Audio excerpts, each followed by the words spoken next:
Hello les gens, content de vous retrouver sur cette nouvelle vidéo, j'espère que vous allez bien. Cette vidéo marque le début de notre hebdo actu jeux vidéo.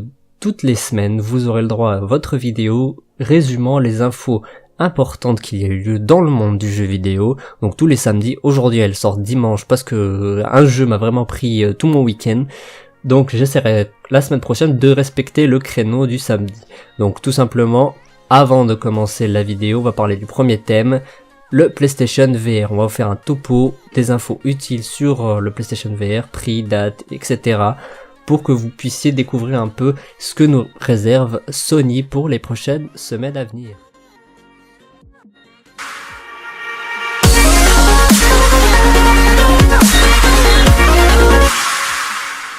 Donc, comme je le disais, le PlayStation VR est le premier thème de notre vidéo. Le PlayStation VR est enfin annoncé pour le mois d'octobre pour la somme de 399 €, donc un prix largement éloigné de l'Oculus Rift et de l'HTC Vive. Donc ça pourra engager certaines personnes à le précommander plutôt que les autres casques concurrents pour cette somme-là. Bon, ça reste quand même une très grosse somme pour une nouvelle technologie qui reste encore à déterminer la fiabilité, le contenu, etc. Mais ça semble beaucoup plus correct que 800 € pour l'Oculus. Honnêtement, il n'y a pas photo et les frais de port sont pas aussi importants. Donc pour cette sortie du mois d'octobre, vous pourrez découvrir de nouveaux jeux, enfin des jeux assez intéressants.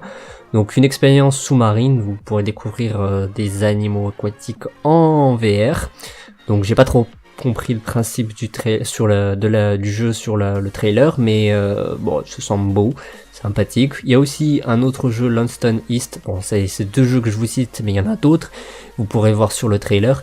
London East qui vous fait incarner un bandit de Londres, donc un univers un peu à la GTA en VR, qui est plutôt sympa. Bon, moi personnellement, cette PlayStation VR, même la VR en généralité, m'intéresse pas du tout. C'est pas un truc, c'est assez récent, donc la nouvelle technologie ne sera pas au point dès la sortie. Il y aura beaucoup de problèmes à mon avis liés à ça. Le prix reste assez excessif, donc j'attendrai vraiment d'avoir plus de détails et de contenu sur ce genre de choses pour me lancer là-dedans. Donc je vous laisse découvrir le trailer de lancement du PlayStation VR, et j'ai oublié de vous dire, vous pouvez précommander votre VR sur PlayStation directement ou sur d'autres revendeurs, notamment la Fnac ou Top Achat. Allez, bon visionnage!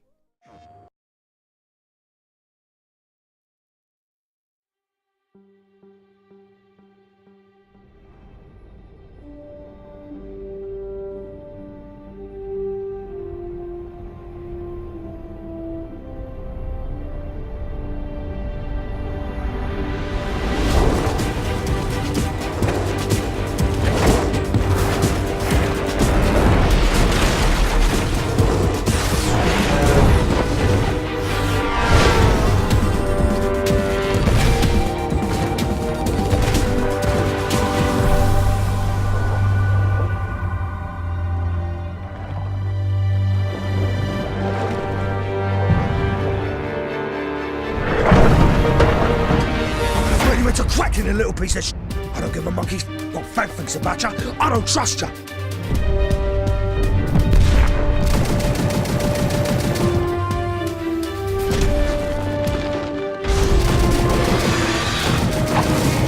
Keep your eyes peeled. You ain't clear yet.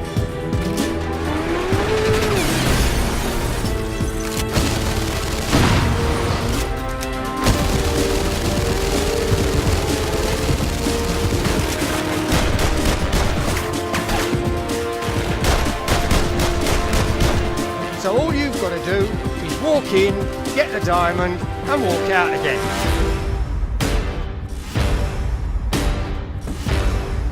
Easy.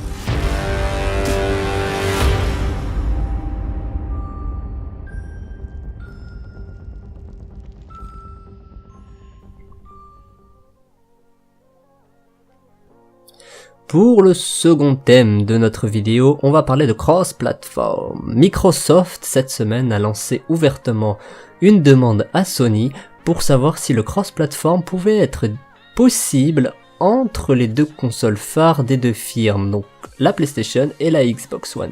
Et vous vous dites, là, certains doivent se dire, c'est quoi le cross-platform?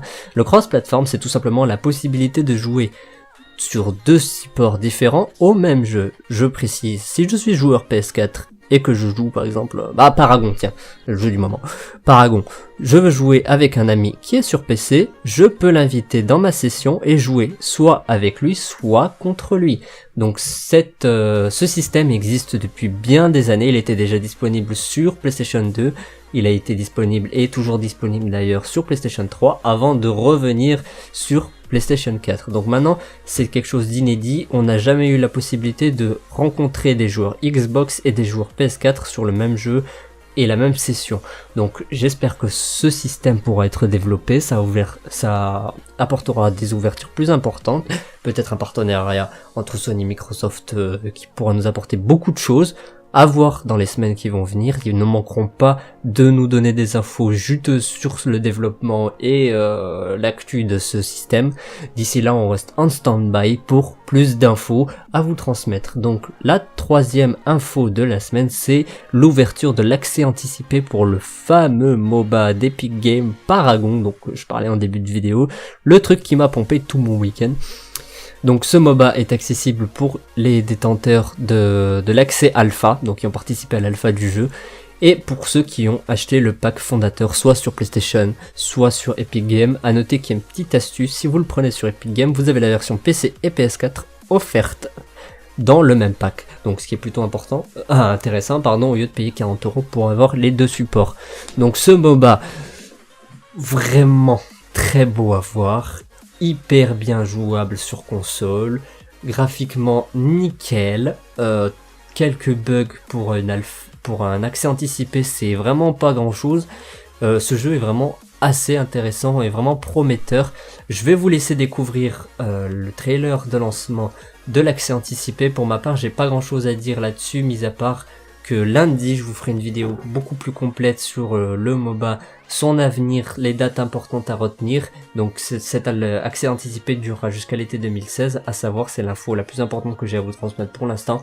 En attendant, vous verrez lundi sur la vidéo spéciale Paragon, le test de Paragon, les infos à retenir. Bon visionnage.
Dernière info utile à savoir pour cette semaine, c'est tout simplement Bungie qui fait reparler de son Destiny qui était dans l'ombre depuis quelques temps.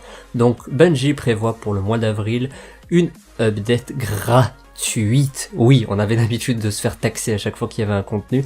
Ah bah cette fois, c'est nickel. On aura un petit truc pour nous faire tenir au moins jusqu'à l'E3. C'est une mise à jour assez conséquente qui contiendra de nouveaux équipements, un assaut, une remise à niveau aussi de la prison des vétérans version corrompue, ce qui est assez étonnant parce que Bungie a pris l'habitude de ne jamais recycler les grandes activités de son jeu. Par exemple, le caveau de verre a été oublié, la chute de Cropta, on n'entend plus parler, je crois qu'il s'est perdu dans son trou. Et voilà, la prison des vétérans, depuis Taken King, avait subi un peu le même sort, mais elle revient au goût du jour avec des équipements propres, version corrompue, pardon. Donc je pense que cette version améliorée du roi des corrompus ne donnera pas envie aux joueurs du début de revenir pour le moment.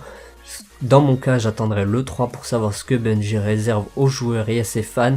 Je ne veux pas me lancer sur Destiny alors qu'il y a peu de contenu. Simplement, quand vous voyez que pour attendre septembre plutôt, ils nous mettent 10 points de lumière supplémentaires, une nouvelle version de la prison des vétérans, un assaut et des équipements, je trouve ça vraiment limite. C'est gratuit, je sais, mais bon, ça tiendra pas jusqu'à septembre. Ça tiendra juste à l'E3 pendant 3 mois. Quoi. Et encore, en étant vraiment gentil. Donc tout simplement, on a fait le tour de nos infos de la semaine, de notre actu de cette semaine. Je vous laisse maintenant avec personne. Je sais pas pourquoi j'ai dit ça. Je vous laisse tout simplement pour ce soir. On se retrouve lundi pour une vidéo spéciale Paragon. Comme je l'ai dit, comme d'habitude, si vous avez aimé la vidéo, n'hésitez pas à liker, partager et vous abonner. À très bientôt les gens.